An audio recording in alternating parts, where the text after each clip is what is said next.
They've never been in a room with 1,000 value voters who have faith on their sleeves and Jesus in their hearts.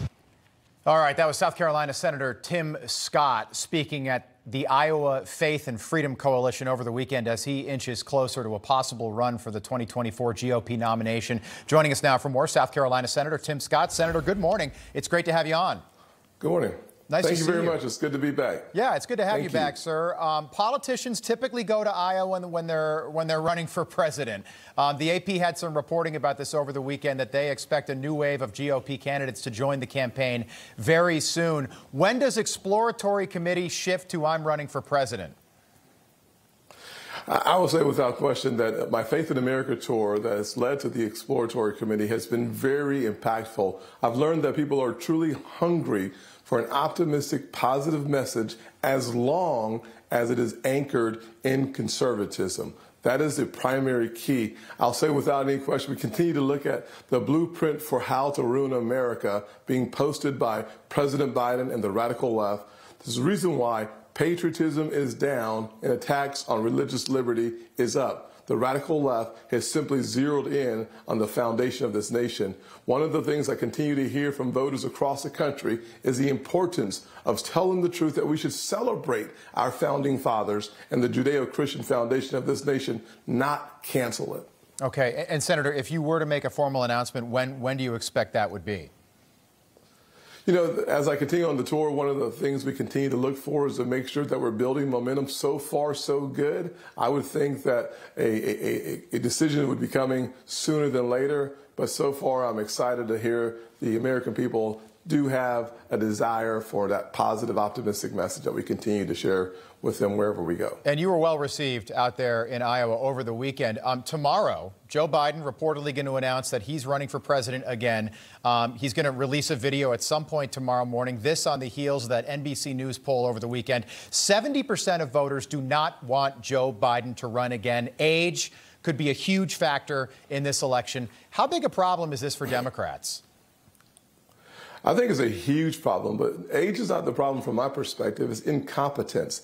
Literally the blueprint for ruin America that is being created by Joe Biden and the radical left. They attack our education system. This is the president that wants to cancel charter schools. Every single parent I know loves their kids more than big labor unions in education, more than anyone else, and yet they're being excluded from the conversation. We should be the party of parents. When you see the contrast between Joe Biden and the Great Opportunity Party, it cannot be clear that we are the party of parents, and they continue through the DOJ to say parents that show up at school board meetings are domestic terrorists. Yeah. This can't be the America we want for our future. 80 years old, sir, the oldest president in American history. You don't think that age, he would be 82 come Election Day if he were the Democratic nominee. You don't think age is going to be an issue in 2024? You know, I refuse to allow age to be his issue. His incompetence is his issue. I refuse to give him an escape route on why he is not succeeding. He is not succeeding because after 50 years in Washington, he goes wherever the radical left wind blows. Yeah. And that has punished the American people. Yeah, and it's not, I should say, it's not age as a chronological issue. It's not that he is 80 years old. There are plenty of 80-year-olds yes. that still have all their marbles. The accusation is basically that maybe the cheese is starting to slip off the cracker cognitively when it comes to President Joe Biden. Your colleague in the Senate, also your colleague from South Carolina, Lindsey Graham, is pushing for a 15-week federal abortion ban, something that's going to be an issue come the next election. Would a President Scott sign that bill into law?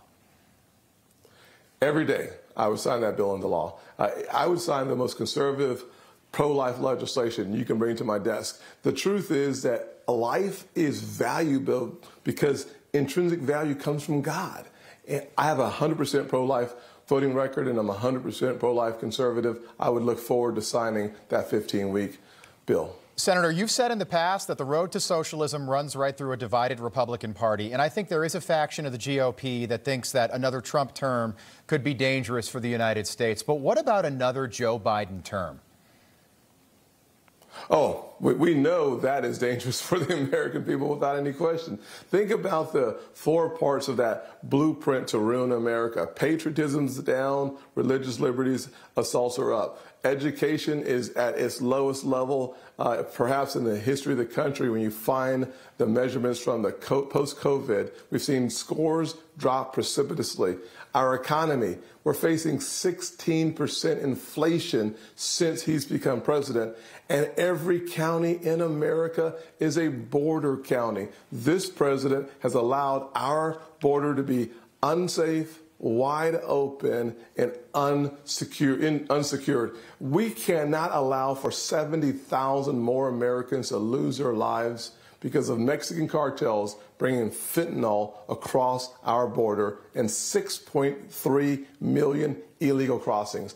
Unbelievably terrible performance. Yeah. We don't need 4 more years of Joe Biden. All right, Senator Tim Scott, thanks so much for being with us this morning. We look forward to having you back, especially if you do decide to get into this race. Senator, thank you. God bless you. Thank you so much. Okay.